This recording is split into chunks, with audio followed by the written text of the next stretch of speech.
অনুভূতি ভিতরের দৃশ্যগুলো এবার শিল্পীদের গান। Hello, welcome to Latha blog. আজকে চিত্র প্রদর্শনী দ্বিতীয় দিন। আমি ওই প্রোগ্রামে যা যা দেখলাম সবকিছু আপনাদের সাথে শেয়ার করছি। আজকে ভিডিওটা খুব ইন্টারেস্টিং হতে চলেছে, তাই আপনাদেরকে ভিডিও শুরু থেকে শেষ পর্যন্ত দেখার জন্য অনুরোধ রইল। আপনারা দেওয়ালে চিত্র প্রদর্শনী দেখে বুঝে নিয়েছে আশা করি। আয়োজন করেছে আমাদের সবার প্রিয় আর্টিস্ট খিসেমন দাদা। আমি আপনাদের ভিতরে ঢুকে দেখাচ্ছি ভিতরে কতটা সুন্দর। আশা করি আপনারা চোখ ফিরতে পারবেন, এতটা সুন্দর। আসো আমার সাথে ভিডিও শুরু থেকে শেষ পর্যন্ত দেখি। আমি ঢুকছি, এই যে দেখেন এখানে আদিবাসীদের বর্ণমালা আছে, বম বর্ণমালা, মারমার বর্ণমালা, ম্রো বর্ণমালা, পাংখা বর্ণমালা, সবার বর্ণমালা আছে। যারা বর্ণমালা এখনো শিখেনি আপনারা শিখতে পারে এখান থেকে। খুবই বর্ণমালা আছে, আপনারা দেখেছে এখানে অনেকজন নিজেদের বর্ণমালা পড়তেছে। আর এখানে সাংস্কৃতিক অনুষ্ঠান আয়োজন চলছে। কেমন আছেন? এবার আমি মূল চিত্র প্রদর্শনে যাচ্ছি, আপনার সাথে থাকেন। যাইতে যাইতে আমার লামম বন্ধুর সাথে দেখা হয়ে গেল। এটা হচ্ছে লামম বন্ধু। এখানে লাইটিংগুলো অনেক সুন্দর, দেখলে চোখ ছুঁয়ে যায়।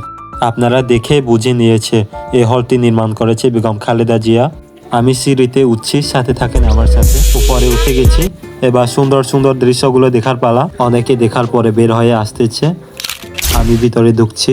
বাহ, ভিতরের দৃশ্যগুলো যে সুন্দর, মন ছুঁয়ে যায় আমার। একবার দেখলে বারবার দেখতে ইচ্ছা করে। দেখে ভালো লাগলো। এখানে পাহাড়ি বাঙালি সবাই এসেছে চিত্র প্রদর্শনী দেখতে।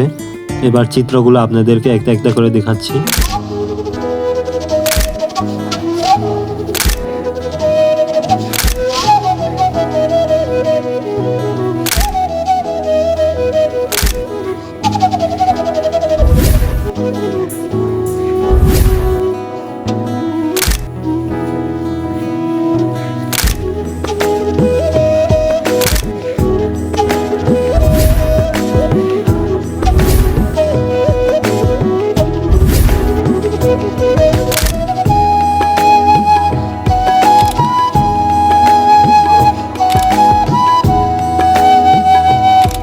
এই দৃশ্যতে দেখেন জিরি থেকে পাথর উত্তোলন করা হচ্ছে, এই জন্য জিরিগুলো শুকিয়ে যাচ্ছে। সত্যি আমার এই ব্যাঙের দৃশ্য দেখে আরো কষ্ট পেল।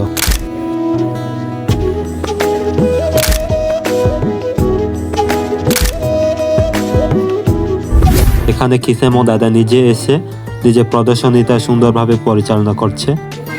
এখানে মেসে মম্বুন ছবি তোলার জন্য রিকোয়েস্ট করছে। হ্যালো ভাইয়া, আপনার কেমন লাগলো এখানে এসে?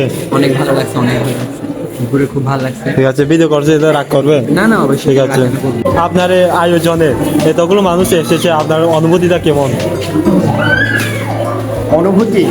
অনুভূতি হচ্ছে অবশ্যই ভালো, কারণ ঢাকার বুকে যদি হচ্ছে আমি কোনো এক্সিবিশন করতাম ফার্স্টে, তাই আমার 300 থেকে 400 মানুষ আসতো। এবং আমি মনে করি যেহেতু আমার জন্মস্থান বান্দরবানে, তো আমি আমার মাতৃভূমিতে করার কারণে এখানে আমার মা বাবা ওপেনিংয়ে ছিলেন, তার সাথে আমার আত্মীয় স্বজন, আমার কালচারের লোকজনগুলা তারা রিলেট করতে পারছে। আমার কালচারের মানুষজন, আমার এখানকার মাটি, পানি, পাথর সব কিছু আমাদের, এবং এই মানুষগুলো এখানে এসে উপস্থিত হয়েছে এবং তাদেরকে দেখে আমি আসলে খুব আনন্দিত এখানে। এবং এত দর্শকের সমাগম, এটা কিন্তু বান্দরবান ইতিহাসের প্রথম সোলো এক্সিবিশন আমার এবং হচ্ছে বান্দরবান ইতিহাসের দুইটাই। তো গতকালকে প্রায় 1000-এর উপরে মানুষ এসেছে, ভিজিট করছে, এবং গতকালকে মানুষও রিপিট করছেন। আবার আজকে অলরেডি প্রায় 500 মানুষ ভিজিট করা শেষ, হয়তো কালকে আরও মানুষ বাড়বে। ধন্যবাদ আপনাকে। হ্যালো বোন, এদিকে আসেন।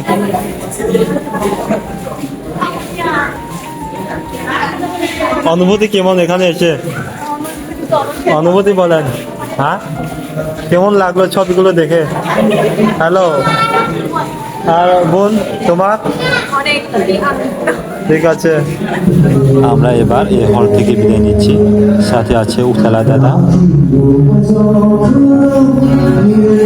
দাদাও হাই দিয়েছে, তাই দাদাকে ধন্যবাদ জানাই। নিচে বারবার গান করতেছে, তাই আমরা গান শুনে শুনে নিচে নামছি। আপনারা দেখলেন, এই যে আমরা সিঁড়িতে নামছি এখন।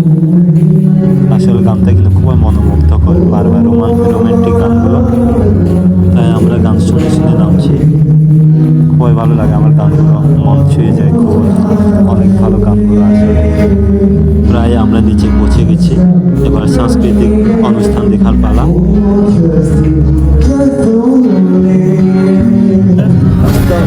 তোমার তোমার অনুভূতি কেমন? অনুভূতি বলো।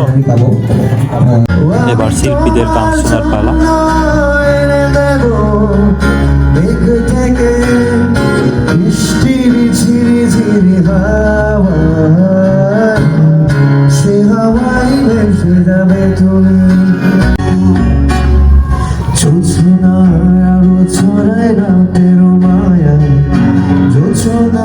বন্ধু আমি খুঁজি যে তোমায় মন আমার গে ওঠে সুর এলো মায়া। শিল্পী দুইজন অপূর্ব কণ্ঠে দর্শকদের মন ছুঁয়ে দিয়েছে। গানটা জোশ ছিল, একেবারে অসাধারণ। এই গানটি আশা করি আমরা একটু ওনাদের থেকে মানুষের নিয়ে ঘুরেছি, আশা করি আপনাদের ভালো লেগেছে। এবার কয়েকটা বাপ্পা মজুমদারের নাম্বার বলবো। এই যে গাইস আপনারা দেখতে পেয়েছেন, এখানে অনেক মানুষ এসেছে শিল্পীদের গান শোনার জন্য। ভিডিওটা অনেক লম্বা হয়ে যাবে, তাই শিল্পীদের গানগুলো সম্পূর্ণভাবে দেখাইতে পারিনি আপনাদেরকে। এখন আমরা গান শুনে শুনে বের হচ্ছি প্রোগ্রাম থেকে। আর আপনারা দেখেন ল্যাটিনগুলো কত সুন্দর গেতে, ল্যাটিনগুলো আমার তো ল্যাটিনগুলো দেখে মন ছুঁয়ে যায়, খুবই অসাধারণ। গানটা শেষ হয়েছে আর আমার এই গানের প্রতি মনের মধ্যে আলাদা ফিলিংস রয়ে গেল। এবার আমরা বাসায় ফিরছি। আপনাদেরকে আমার ভিডিও সম্পূর্ণভাবে দেখার জন্য খুবই ধন্যবাদ জানাই। আর ভিডিও কেমন হয়েছে অবশ্যই কমেন্ট করে জানাবেন। সবাই ভালো থাকবেন, টাটা।